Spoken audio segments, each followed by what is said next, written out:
तो चलिए, नमस्कार विद्यार्थियों, आप सभी को मेरी ओर से अपने चैनल में हार्दिक स्वागत और अभिनंदन है। जैसा कि आप सभी लोग को पूर्व से पता है कि आज का हमारा टॉपिक जो चल रहा है वो है कृषि, एग्रीकल्चर। ठीक है, उसका संक्षेपण पूरा कर चुके थे। भारत में कृषि का योगदान को हम लोग समझ चुके थे, पढ़ चुके थे, अध्ययन कर लिए थे। जहां तक रही बात उसकी क्वेश्चन आंसर करने के साथ साथ हम प्रयास करेंगे आप सबों को उसके चैप्टर को समझाने का भी। ठीक है, मेरा साथ साथ दोनों चलेगा, एक चलेगा क्वेश्चन आंसर भी और दूसरा हमारा उसका समझ जो आपको टॉपिक्स में दिया हुआ है। तो आज के टॉपिक्स में, आज कृषि टॉपिक्स में, कृषि चैप्टर में जो है वो टॉपिक्स का प्रश्नोत्तरी भी रहेगा, जिसमें से हम लोग पढ़ चुके हैं। पिछला अध्याय में वो था आपका, पिछला बार जो पढ़े पिछले क्लास में वो था कृषि के प्रकार, साथ साथ पढ़े थे। तो कृषि के प्रकारों को अलग अलग वर्गों में रखा गया था, जिसमें से एक आपका जीवन निर्वाह कृषि था, स्थानांतरण से कृषि था, ठीक है, गहन कृषि था, ठीक है, वो अलग अलग क्षेत्रों में विस्तृत कृषि था।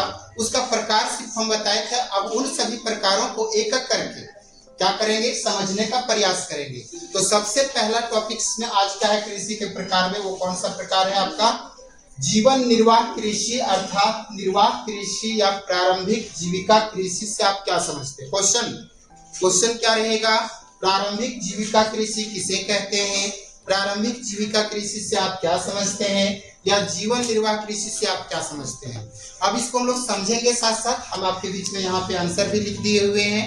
अब इस आंसर को क्या करना है, समझना भी है। ठीक है, तो क्या कह रहा है कि वैसी कृषि जो पूरे परिवार के सदस्यों के जीवन यापन के लिए, ठीक है, यानी जितने भी एक फैमिली मेंबर्स में अगर 10 परिवार के सदस्य हैं, 15 परिवार के सदस्य हैं, 5 परिवार के सदस्य हैं, तो जितना भी परिवार के सदस्य के लोग हैं तो वैसा खेती करना है हमको जिससे हर परिवार के लोगों को एक पेट का अनाज मिल सके। ठीक है, प्रत्येक दिन हमको भोजन प्राप्त हो सके। वैसे ही कृषि जो सिर्फ जीवन जीने के लिए, मतलब हम जिंदा रह सकते हैं, वैसी कृषि की जाती है। वैसे कृषि के उद्देश्य जहाँ होता है, ठीक है,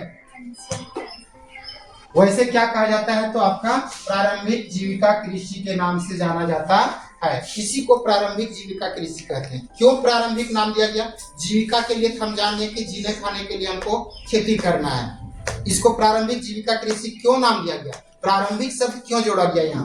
प्रारंभिक का अर्थ होता है कि जब हमारी मानव सभ्यता का विकास हुआ, ठीक है, मानव सभ्यता का जब यहाँ उत्पत्ति हुआ, मानव सभ्यता का विकास हुआ, तो सब लोग पता होगा, हिस्ट्री में पढ़ते होंगे कि मानव सभ्यता का सर्वप्रथम विकास कहीं हुआ था, तो नदी घाटियों के किनारे हुआ था।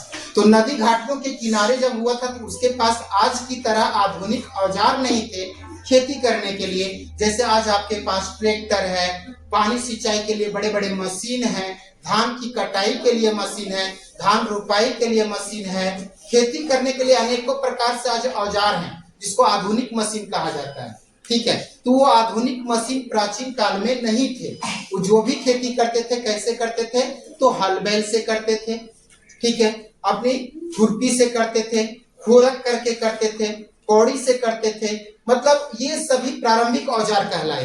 तो वही इसीलिए शुरुआती दौर में प्राचीन काल में जो जो औजार नहीं थे, इस कारण से ये प्रारंभिक औजारों की सहायता से क्या करते थे, भूमि को छोटे छोटे टुकड़ों में बांट देते थे खेत को, और उसको आदि कृषि के द्वारा, आदि मतलब जनजाति के द्वारा, प्रारंभिक काल में जब पृथ्वी पर मानव सभ्यता का विकास हुआ, खेती करना प्रारंभ किया, तो वो आदिम कृषि के कहलाया। वो कृषक के रूप में परंपरागत औजार, परंपरागत किसको कहते हैं, ये परंपरागत शब्द आपको बहुत बार आएगा, साइंस में भी पढ़ने के लिए मिलेगा।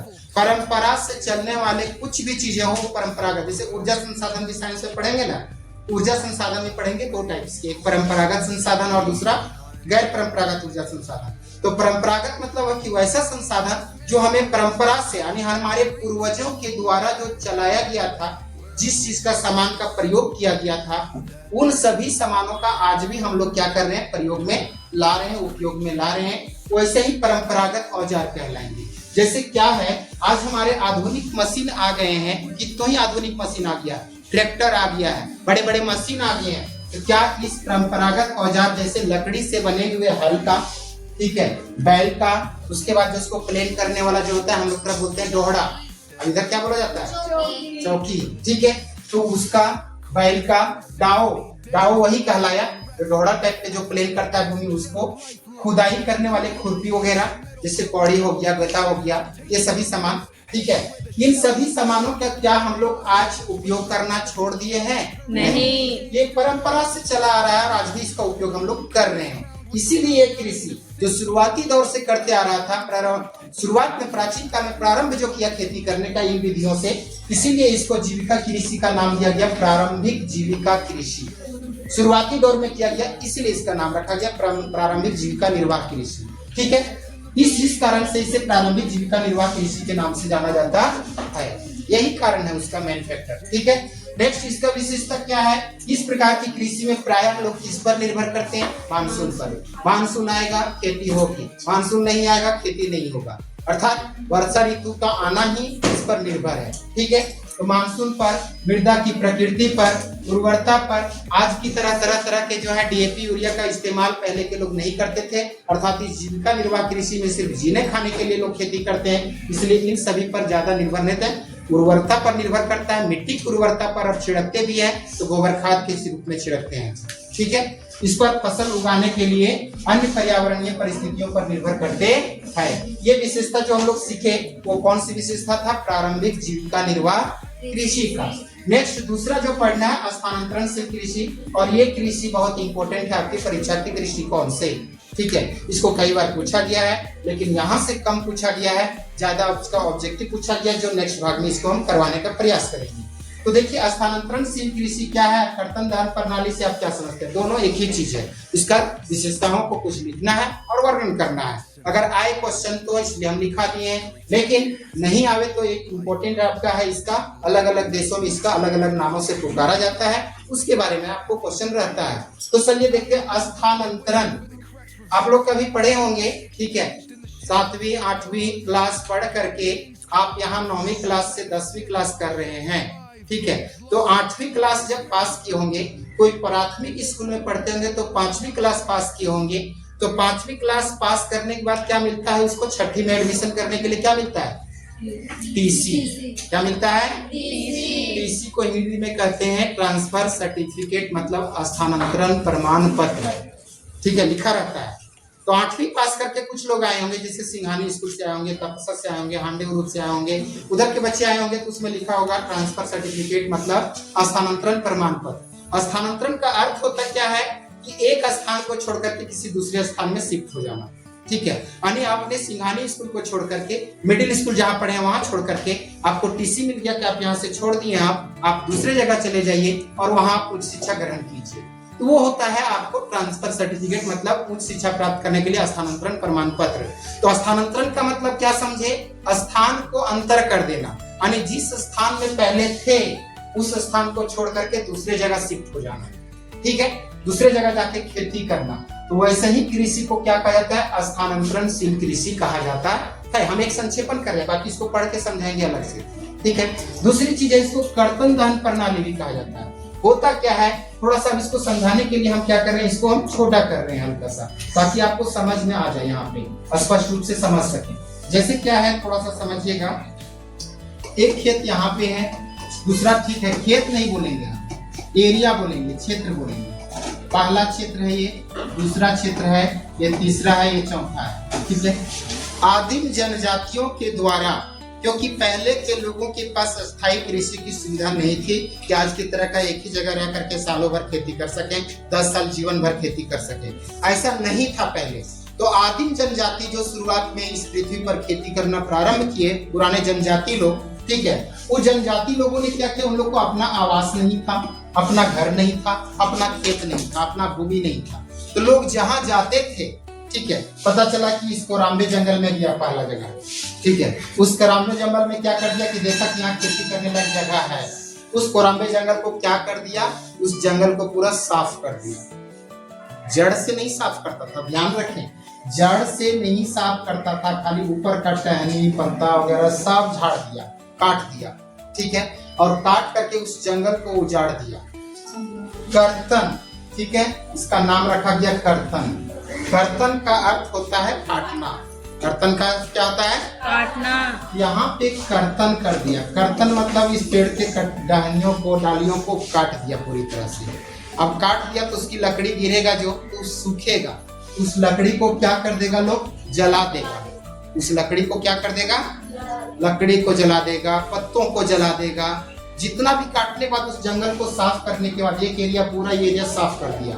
अब यहाँ काटने के बाद जो जलाया इसको दहन कहा गया। ठीक है, कर्तन मतलब क्या बताए, काटना, और दहन मीन्स क्या बताए, जलाना। दहन मीन्स क्या बताए, जलाना। तो काट करके वहाँ की लकड़ियों को जला दिया। जलाने के बाद क्या बनता है, मिठाई बनता है, राख।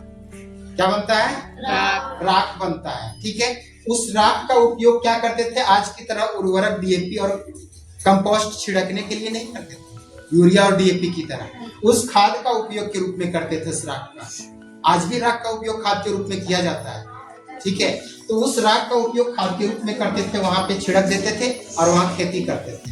पहले बता दिए, काटेगा टहनियों को, जड़ से उसको नष्ट नहीं करता था। पता चला 3 साल के बाद 4 साल वहां खेती किया 3-4 साल के बाद फिर जंगल हरा भरा हो गया, क्योंकि जड़ से तो उखाड़ा नहीं था। जंगल हरा भरा गया, इसको छोड़ दिया, अगले स्थान दूसरे पर चला गया, दूसरा जंगल, कोराम्बे जंगल को छोड़ के तपसा पार कर लिया। अब वहां भी यही प्रक्रिया को अपनाया। ठीक है, यहाँ भी 3-4 साल खेती किया। कितने सालों तक, 3 से लेकर के 4 वर्ष तक खेती किए। 3-4 साल के बाद फिर यहाँ से ट्रांसफर हो गए, छोड़ दिए वहां खेती करना, फिर वहां हरियाली आ गया, फिर वहां छोड़ के फिर यहाँ आ गया, फिर 5वां स्थान, 6वां स्थान। इस तरह से उन लोग का कोई अस्थायी निवास, अस्थायी कृषि नहीं होता है। एक स्थान को छोड़ करके किसी दूसरे स्थान, दूसरे से तीसरे, चौथे, 5वें, अलग अलग स्थानों पर घूम घूम करके लोग क्या करते हैं, तो वहाँ खेती करते हैं, कृषि करते हैं। ऐसे ही कृषि स्थानांतरणशील कृषि कहलाता है, क्योंकि वो स्थान हमेशा चेंज करते रहते हैं। और कर्तन दहन कृषि क्यों कहलाया ये, क्योंकि वहाँ के जंगल को साफ करके काट देता है, काट करके साफ कर देता है और उसको दहन मतलब जला देता है। दहन का अर्थ होता है जलाना। जैसे हम लोग नाम सुनेंगे, होली के पर्व में किसका दहन किया जाता है, होलिका का दहन किया जाता है। ठीक है, दहन मीन्स क्या होता है, जलाना। यानी होलिका का उस दिन क्या किया जाता है, जलाया जाता है। इसको कहते हैं होलिका का दहन। तुमको जलाया जाएगा तो तोरा दहन कर देंगे।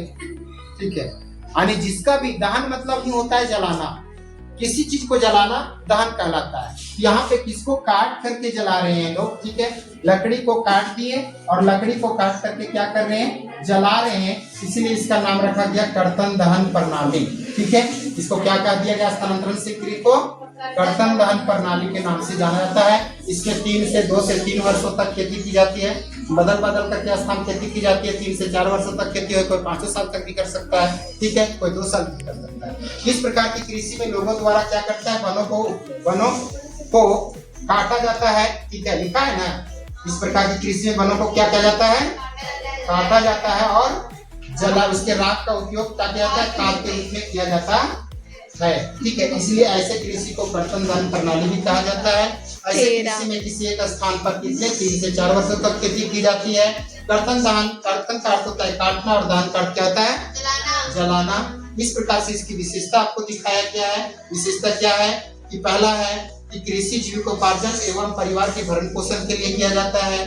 दूसरा, यह कृषि पुराने तरीकों से किया जाता है, पुराने औजारों के सामान से किया जाता है, पुराने विधियों से किया जाता है, पुराने तरीकों से किया जाता है। ठीक है, तीसरा है प्रति हेक्टेयर प्रति व्यक्ति उत्पादन क्या होता है, इसमें कम होता है, ज्यादा उपज होता नहीं है, क्योंकि प्रारंभिक रूप से की जाती है। उसके साथ साथ कृषि उपज का अधिकांश हिस्सा क्या कर लेता है, बेचने के लिए नहीं बल्कि अपने परिवार के भरण पोषण के लिए कर लिया जाता है, लोगों द्वारा कर लिया जाता है। और अगला है, यह कृषि पर्यावरण की दृष्टिकोण से हानिकारक है। क्यों, क्योंकि वहाँ जंगल को क्या कर दिया जाता है, काटा जाता है, जलाया जाता है, इसलिए पर्यावरण की दृष्टि से यह कृषि अत्यंत हानिकारक माना जाता है। अगला है, यह पूर्वोत्तर भारत में इसे झूम कृषि कहते हैं। ये पूर्वोत्तर भारत में, और भी भारत के कई क्षेत्रों में अलग अलग नामों से जाना जाता है। इसका चार्ट अभी हम आपको बताएंगे। झूम का मतलब क्या बताए, घूम घूम करके खेती करना। डांस करते हैं तो एक जगह रहते हैं क्या, अलग अलग उचकते हो ना, बस वैसे ही यहाँ उचक उचक के खेती करता है, इसलिए इसको झूम खेती के नाम से पूर्वोत्तर भारत में अलग अलग जगहों पर जाना। मध्य प्रदेश में बेगर और दहिया। ठीक है, उसी तरह से तमिलनाडु क्षेत्र में, केरल क्षेत्र में जो है क्या कहा जाता है, कुमारी के नाम से, कहीं दीपा, छत्तीसगढ़ में दीपा के नाम से। आपको क्वेश्चन इस बार आया होगा रेल टेस्ट में। झारखंड में स्थानांतरणशील कृषि को क्या कहता है, कुरुआ के नाम से। ठीक है, उसी तरह से ब्राजील में, अर्जेंटीना में अलग अलग क्षेत्रों में नाम जाता है, उसका चार्ट हम अलग बताएंगे आपको। आज के क्लास यही समाप्त हुआ।